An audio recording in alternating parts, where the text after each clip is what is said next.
was always interested in becoming a musician, and I didn't even realize my dad was that famous until I was, like 6, and I would go to a gig and say, there seem to be several thousand people walking away very happy, and then hearing this music, and, never mind the music, but just sort of the tribal aspect of people coming together to enjoy creativity, because that's what's great about jazz. It's actually even different every night.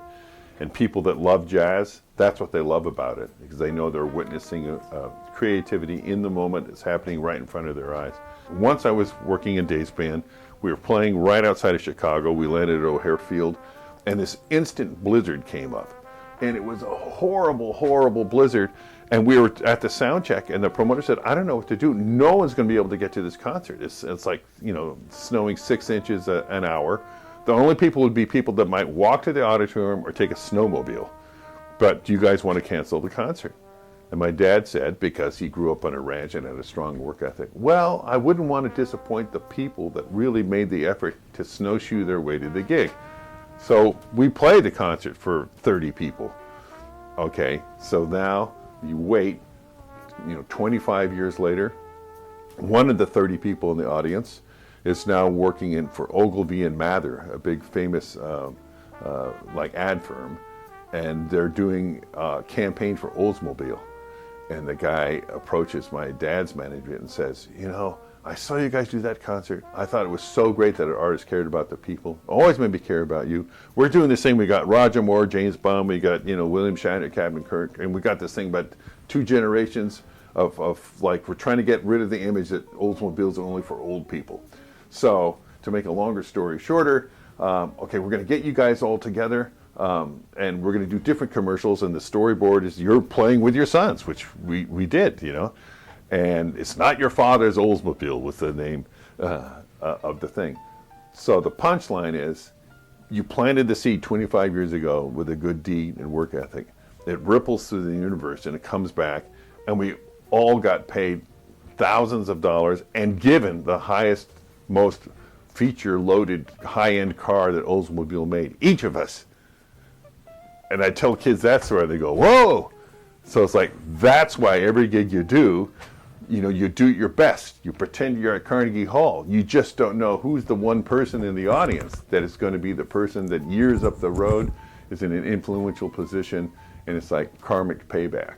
So Dave was already huge in the jazz world, and rock and roll and the Beatles and the Beach Boys and that kind of stuff was more of my generation's music. So I thought, I'm going to have a great rock band, and I'm going to do that. So I'm in music, but I'm not competing with my dad's legacy. So I did that and toured the country and 3 albums on major labels and all that. I really threw my heart and soul into it, and then ran into some very weird shenanigans with Columbia Records and business,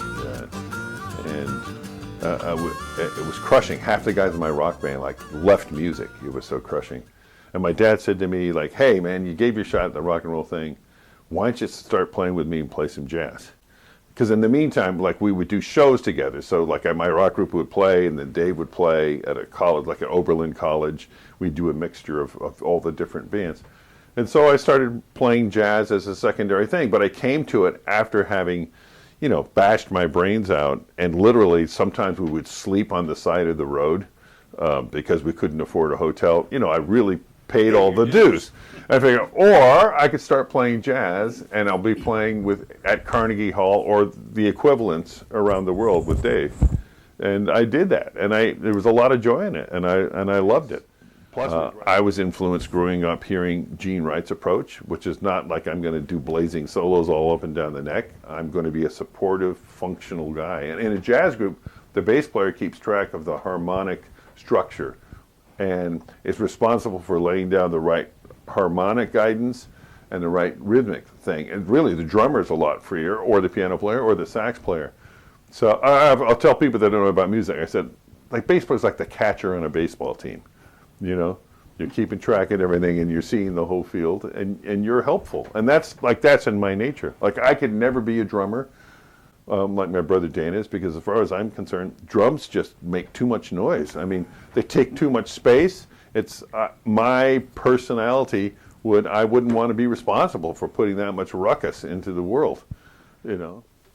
I don't know, but I mean, one of the reasons it's great to work with Taylor, is that he says that Dave was a big influence to him, sort of like a jazz grandpa, and he in fact referred to me and Dan and David Benoit as jazz uncles. And actually, Dave Brubeck was one of them, kind of like a little bit of a grandpa figure and stuff. And it was always cool being around him. Learned a lot from him, and the whole Brubeck family, Chris and Dan Brubeck. I started traveling a lot with them when I was 14. I joined their band, the Brubeck Brothers, and they were just like uncles. We were laughing because we were saying, there's been cool groups called the Jazz Crusaders and the Jazz Prophets. I said, somehow the Jazz Uncles, I don't think that's going to cut it as the big happening thing. But it's nice. I mean, I really enjoy, sometimes I'll hear some really talented young players, and there's a couple of them that I've very much encouraged to apply to the Brubeck Institute, where they can get like a full scholarship. And they're really talented, and then they get to be with 5 other really talented people. And then the other thing is that in terms of where my career took me, like I don't feel like I'm the greatest bass player that ever lived or anything, or am I the greatest trombone player that ever lived, or am I the greatest composer that ever lived? But I may be one of the strongest bass playing trombonist composers you'll ever meet. It's like you go out there and you carve your identity, and bit by bit, this whole composing thing just started rolling up. I mean, you walk through the doors that the karma opens up for you.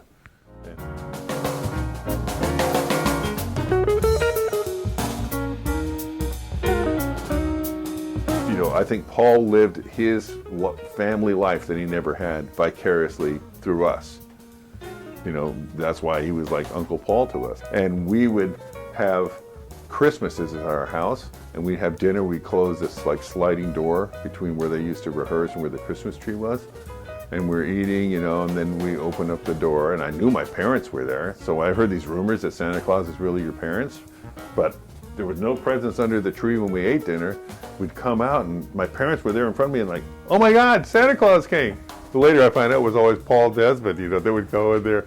That to me is indicative. He'd always buy the best presents, for us, and plus everyone else's presents. He was in it. Like I'm saying, we were kind of like his kids for him. For things. I remember a story that she was the one that convinced your dad to give Paul Desmond a shot. A second shot. That's true. Yeah. Because Paul did some. When my dad, again showing his willpower, he broke his back and was in traction for a couple of weeks in Triple R Hospital, and he didn't know if he'd ever be able to play again. And there were some things that around that time that Paul did in terms of not waiting for Dave and taking gigs. I can't remember all the whole story, but I know that my dad was really bugged with Paul about sort of a lack of loyalty in that situation, and it was my mom that said, hey, you may be angry at him, but there's a magic between you and Paul that it would be crazy. You're cutting off your nose to spite your face. You and Paul have got something that's the core of something beautiful, and you gotta pursue that. And Dave would, I've heard this, thousands of times. People say towards the end of his career, Dave would like totter onto stage, and they'd say, uh-oh, maybe we waited too long to see him. He's too old, Then he'd sit down and he'd start playing. The years would melt away. Decades would melt away. And he'd play his ass off. He played differently, but better. He was playing with less technique and more wisdom and harmonic choices. So the decision to say, hey, Dad, I think you got to not do this anymore. I remember growing up seeing Mary Martin's version of Peter Pan. And there was always this big moment, like with Tinker Bell and her lights getting dimmer. And she goes to the audience, if you really believe, clap your hands. Or whatever, do you remember this? Yeah. So the juice, I literally think there is some kind of like energy form.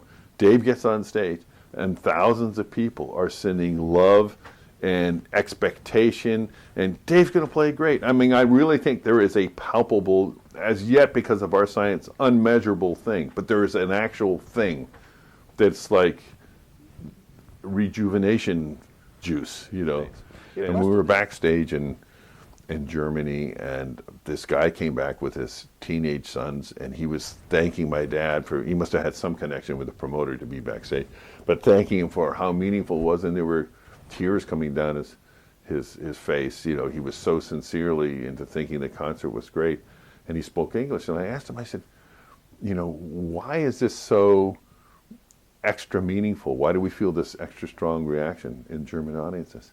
And he told me something I never thought of. He said, it's because my son looks at me as I'm in the generation responsible for World War II.